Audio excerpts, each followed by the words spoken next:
Okay, we got to talk about the whole WeWork situation happening in San Francisco right now. And the thing about San Francisco real estate is it's basically worthless. You got vacancies rising as high as 50 to 70% in certain buildings. The overall vacancy rate for the whole city right now is about 35%. But in my opinion, and also a lot of other people's opinions, it's more like 40 to 50% vacancies because most of the vacancies are zombie vacancies.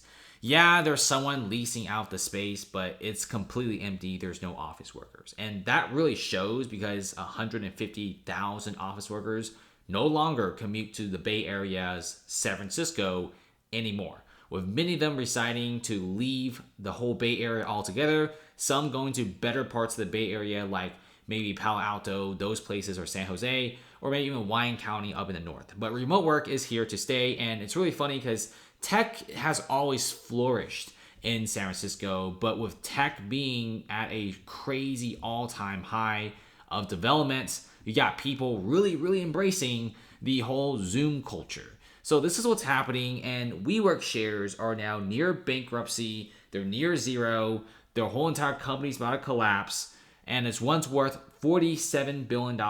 Now it's basically worthless with nobody wanting to buy or invest in WeWork. And here's the thing, guys. WeWork is not a tech company, no matter how hard they try to push that. It's just a glorified, very cool and hippie landlord. That's all they are. It's a co-working space that's pretty popular in many big cities. And me personally, I do see the appeal of WeWork as well. If let's say you're a young guy, you're an entrepreneur, or if you're just a everyday online worker, you need a place to work because not every day you can find a seat at the coffee table. Not every day you can find a seat at your own house. Going to a co-working space really does inspire you to get some new ideas going and meet new people and maybe even make some connections here and there. So WeWork in the past have been successful, but recently they have been leaking so much money. So they actually got a massive breach of contract just to save themselves. The owner of 430 California Street alleges that the company owes them $250 million for lease. And WeWork is like, guess what? We're not paying that. And the thing is, if WeWork continues to pay that, they're probably going to go broke. And especially WeWork still has many offices around the world. Much of them has been shut down. If you check out this, according to a complaint filed Monday in San Francisco Supreme Court, WeWork informed the building owners that surrendered and vacated the 250,000 square feet office it was occupying. And here's the thing, WeWork isn't like they're squatting in the building. They fully vacated the building and just gave the space back to the landlord. But the thing is with a lot of these leases is if you sign it for 10 years, you better be here for 10 years. And this is what's happening for many of these San Francisco apartments and also offices, right? If you go to like 181 Fremont, this is a pretty high-end building. You have some really cool stuff. In 181 Fremont, it's a great building, right? It's a massive tower. Facebook is now leasing the place till 2031, but they've fully vacated the building. They don't want this building anymore. Most of their employees are online, but they're still going to have to pay rent till 2031. And same thing with the whole WeWork situation, right? I mean, they're going broke. They don't have that much money. And now they're being sued for $250 million. And the lease doesn't expire until 2036, which is absolutely crazy. WeWork probably thought that their business is foolproof. But of course, the pandemic hit and suddenly nobody wants these co-working spaces. People started figuring out that, okay, I maybe don't need a co-working space. And also, people really over-leveraged themselves and they're kind of ending themselves into this massive debt pile. WeWork leased 19 floors plus 3 basement floors at 430 California Street, and they're probably going to be 430 California Street's biggest tenant. So you do have a lot of these massive buildings here. They're going bankrupt, right? You also have rents going through the roof. WeWork is paying a bunch of rent. The 2018 rate that they locked in compared to what it is now is completely different. I mean, WeWork essentially rents a space near the financial district. So let's check out some of these rents in the financial district. So look at some of these buildings like this one right here, $29 a square feet per year. That is super cheap. $48 to $50 per square feet. If you want some of the higher tier buildings, you go for this one, $45 a square feet per year.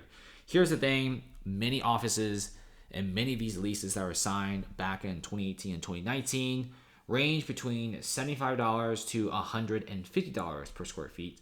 And now many of these rents are down by 50% and even 80% in some certain locations. As you can see, a lot of these rents are becoming dirt cheap every single day, despite being in a very premium district. This is the place where many office workers are going to be located and headquartered, but of course, it's getting cheaper and cheaper by the day. And it's kind of sad to see this whole situation unfold. We're going to be seeing more of these commercial buildings just simply going bankrupt. And of course, WeWork is like, I know we signed a lease to 2036, but we keep paying this, we're going to go broke. So they're going to be taking a massive chance to just simply try to survive this whole apocalypse in the retail sector by just vacating out the place. They're not squatting, and they're just leaving. They're just leaving, and they're being slapped with a massive lawsuit, which I'm sure they're just trying to slowly negotiate it down. I mean, I'm sure WeWork will be pretty happy to just pay a penalty of less than $100 million and just simply pay all that rent until 2036. I mean, I'm not even sure if this company's going to be around for the next couple years. And if you look at this, we got San Francisco's office vacancy climbed even higher in the third quarter of 2023. We also got new information being released by commercial real estate firm CBRE. So if you look at this, office vacancies rose from 31% in the previous quarter to 34%. And people are saying that this isn't a peak because there's going to be a lot more leases ending soon. So next quarter may be 37, even 40% vacancies, which is terrible for a city like this, right? Seriously, guys, if you go to Hong Kong, people say how bad the commercial real estate situation is there. But guess what? Hong Kong's vacancies are only less than 15%, which is pretty bad, but not as bad as San Francisco's closing in on 40% type deal. Same thing in Seattle, right? People are saying a lot of companies are leaving Seattle, but their vacancy rates aren't even that bad. It's like less than 17%. Manhattan is doing pretty bad too, with downtown and also the Wall Street area having a lot of empty buildings, but still though, the vacancies are only like 14, 15-ish percent. Miami is doing great. Their vacancies are less than 7% in the commercial office space. And of course, good old San Francisco being at 34% in the latest poll. But of course, we all know it's much higher, probably 40, 50%. And it's pretty crazy to see this kind of stuff. Look at this. It's getting so bad that Mayor Breed is now proposing ballot measures to waive transfer tax on office buildings being converted into housing. And that's a smart move because there's so many empty offices. So you would think that this would be very popular among the real estate developer. But see, here's the thing. No real estate developer wants to build in San Francisco because average rents for apartments are becoming cheaper every year. Interest rates, 30-year mortgage by hit 8%. That's crazy. 30-year 8%? We haven't had that in over 2 decades.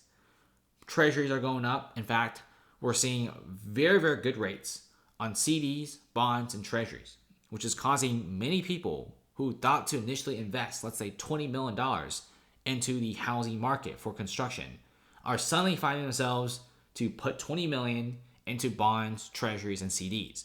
Find them to be a lot more safer, which they are, and you get a much better return without the headache. So people are like, you know what, screw stocks, screw real estate. I'm just going to be buying these other products, which is guaranteed money, and the rates are really, really good.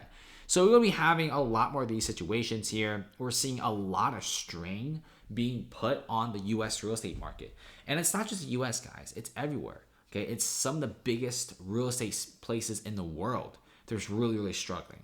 But San Francisco, the Bay Area, Oakland, these locations, Seattle, Portland, we're seeing a lot of U.S. cities having huge problems with commercial real estate. And this is just one of the many thousands of stories that are coming out every single month.